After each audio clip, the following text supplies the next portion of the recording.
Alex in Wonderland, the White Rabbit. Alex sat picking Daisy with her cat on the river bank. She was quite bored until a white rabbit ran by.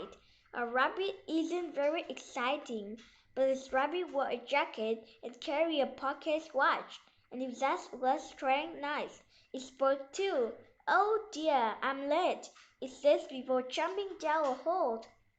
And the white rabbit had brought far more interesting than Daisy's, so Alex ran to the hole and pierced after the creature. Before she knew it, she had leaned it too far. Alex fails and fails and fails. The hole seemed to be bottomless. This must be the deepest hole in the world, she said, unless I'm just falling very slowly. "What's this?" Alex asked as she passed shelves and cupboards that lined the rabbit hole. Her belly rumbled with hunger, so they grabbed a straw lepressed orange jams off one of the shelves. "Empty," she said. She returned the jar to a cupboard. Alice began to worry about her cat.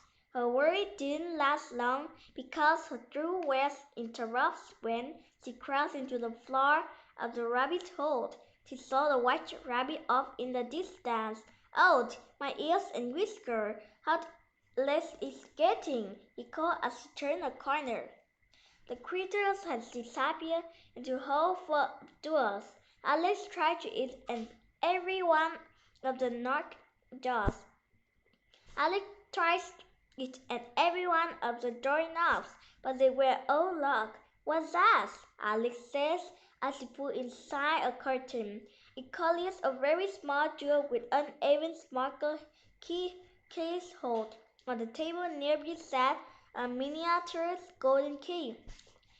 If just right.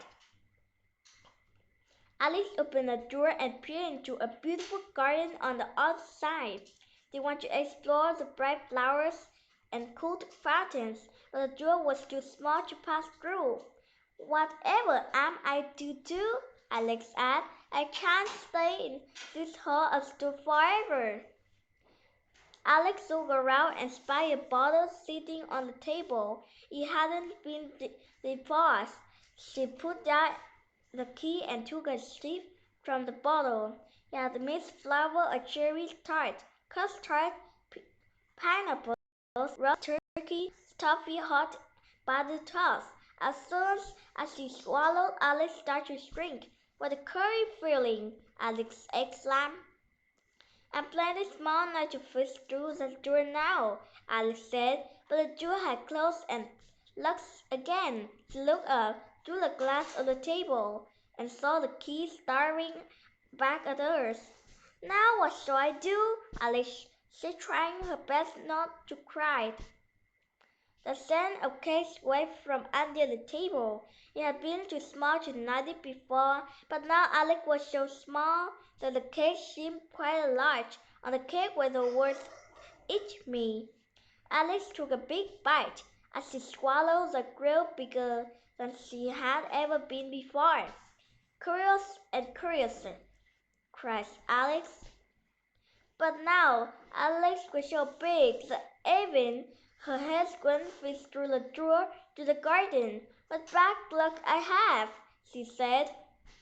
This time there were no convincing the tears to stay put. Drops as big as baseball ran from the eyes. The house began to flood with salty water. "I'm going to be so late," someone said. The white rabbit was back. He carried a pair of gloves in one spot and fan in the other. "If you please, sir," Alex called out. The white rabbit was so surprised by the giant Alex that he dropped the white gloves and fan. He quickly hurried away. "Wait, your things!" Alex shouted after the white rabbit. It was too late. Alex cooled herself with a fan to clear her head, but just as the cake had not been an ordinary cake, and the puddings not an ordinary puddings, the fan was an ordinary fan. Alex began to scream again, to an even tinier size.